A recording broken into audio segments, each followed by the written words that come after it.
Hello everyone and welcome to our very first episode of QuickCast. My name is Jeremy Paul, also known as Sleepy Juice, and let's get into some StarCraft. Hope you enjoy the game. Alright everybody, so we're going to test this out here and test the volume. What we're going to be looking at, for those of you who don't know, this is QuickCast, which is a show where we're going to do casts of simple games and try to come up with ways to include new players into the system. But we're going to pick a concept each week and then we'll go with that, and oh, that's just adorable. That warms my fuzzy little Jedi heart there. Anyways, so we'll pick a concept out of each game and we'll work on it. And in this game we're going to go with NinjaDuckBob, who's the hero, versus Fantom, a Protoss player. And we're going to be doing this on Polar Night. Now, Polar Night is a map that has a very large, wide open natural, a lot of wide open spaces, so it's not normally a very Protoss favorite map.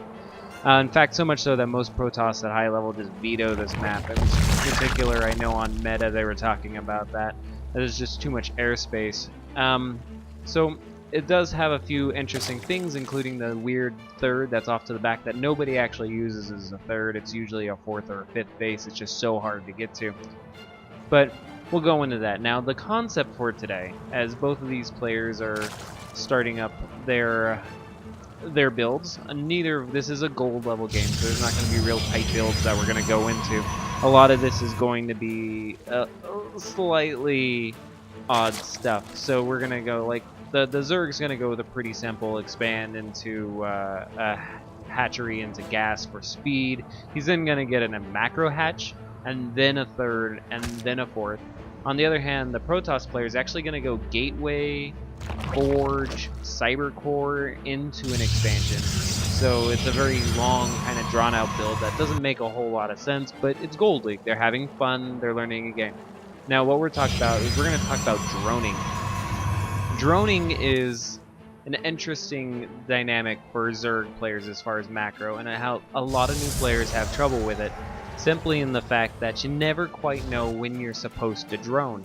Protoss and Terran players can constantly make workers. They can constantly go through, and whether they're making army or not, they'll be able to make workers also. Zerg, on the other hand, have to prioritize. They have their injects, which, in all honesty, this game NinjaDuckBob doesn't do an incredibly great job at. He does do it fairly often, but it's not, he's not a Masters level player, and injecting is hard for newer players. But droning, in particular, he has to decide whether he's going to drone or if he's going to make Zerglings, or other army units. Now, what we're going to see here is we're going into a little bit further into the game.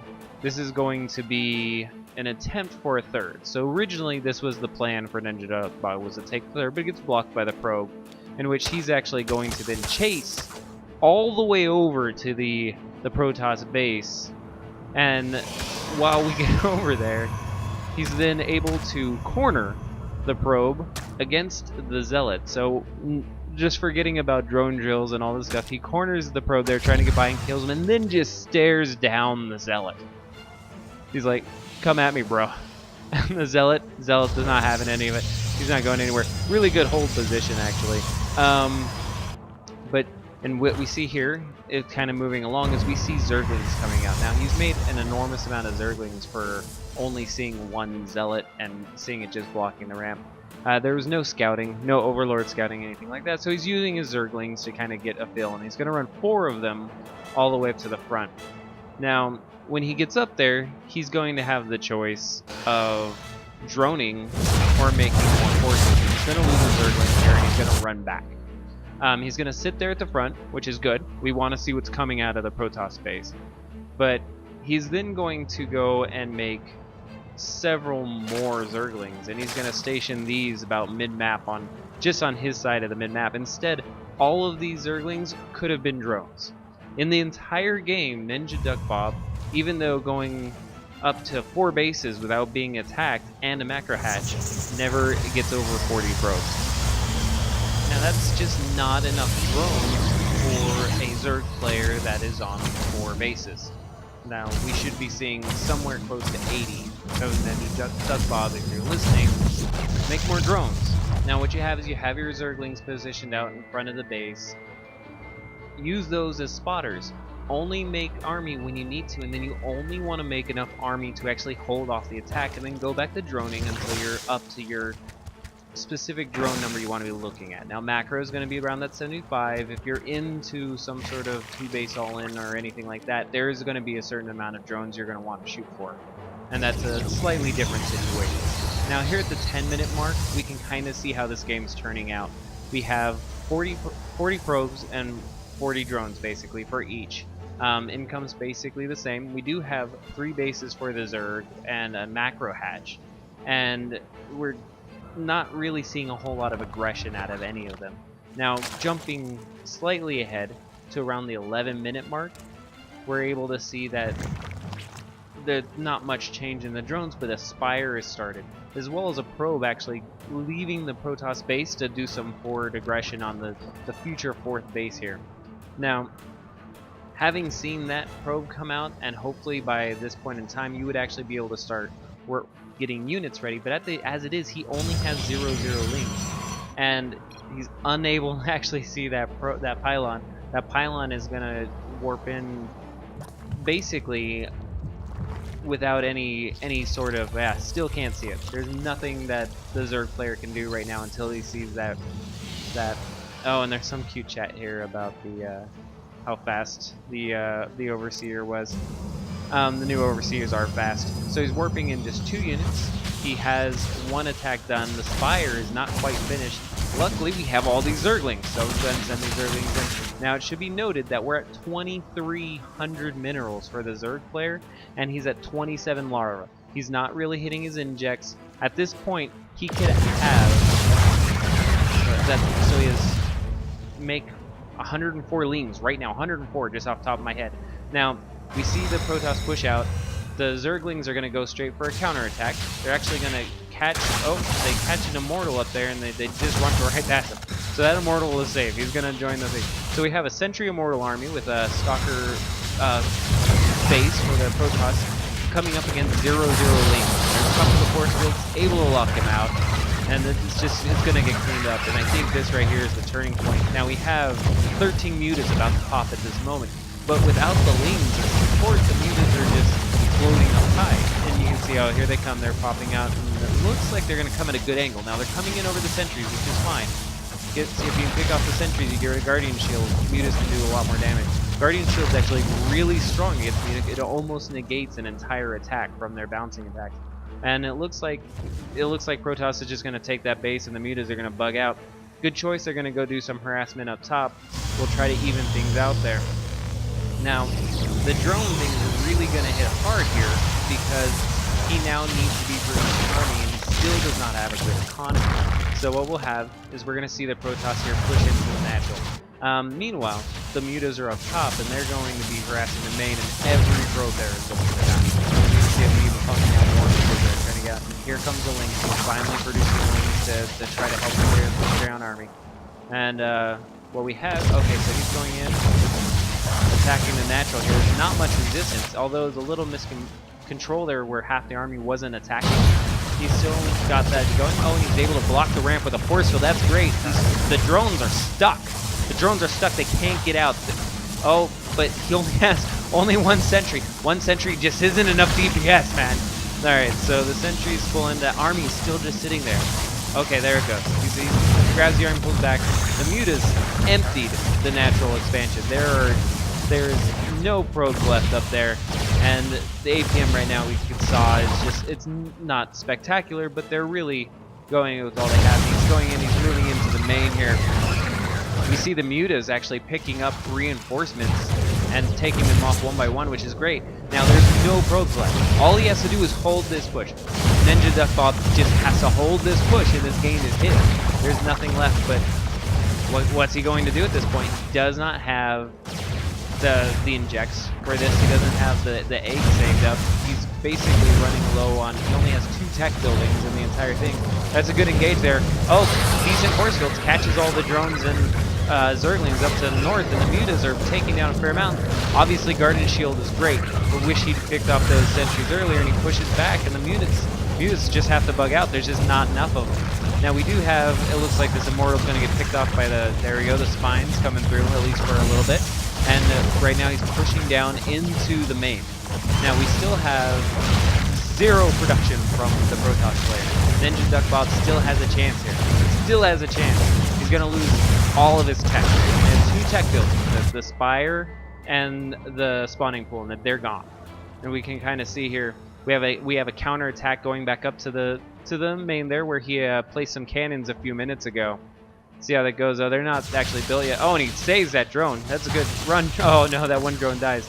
Oh, and he's gonna give away his position too. He's gonna follow this up. And let's see, Muta's trying to swing in, unable to get anything. They're just not enough DPS there. The stalkers are just too much. He actually loses a Muta there. Those Zerglings are dead. The cannons took him out. That harassment is a dud. And it looks like the Protoss player is taking control here. He's basically pushing up. We just did not have enough stuff from the Zerg player. He was going with unupgraded links for the majority of the army. It's a great flank there. His positioning is not bad. He actually has a couple positions, times where the mutas have come in and either picked off reinforcements or grabbed like that, came at a great angle where there's only one stalker who can shoot at a time. That one there, not so great. Goes right into the ball. They're all shooting. And lucky he didn't lose a muta. He's going to lose over there.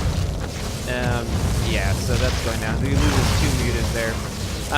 He does not have the tech to actually produce more army at this point. He needs to get down to the Spire. He just finished his spawning pool. He needs to actually upgrade hatchery to the right tech to actually get the Spire. It's just not looking good for our Zerg player. Now, that hatch is going to go down, and they're going to pull back for a minute, it looks like. And now he's going to be revealed here in a few seconds if he doesn't get anything down. It looks like he's going to throw it. So he throws down another hatch right in the same spot. There's not really much he can do. He has money. NinjaDuckBob has money because he wasn't spending it properly on drones, which we've kind of covered. Needs to be more drones, and it looks like he's going to go for a whack-a-hatch kind of play here. We have 1 unupgraded Muta attacking the buildings up north. So, oh, let's see. Okay, this drone's gonna go. Oh, let's see him. Oh no, he gets away and they pull back.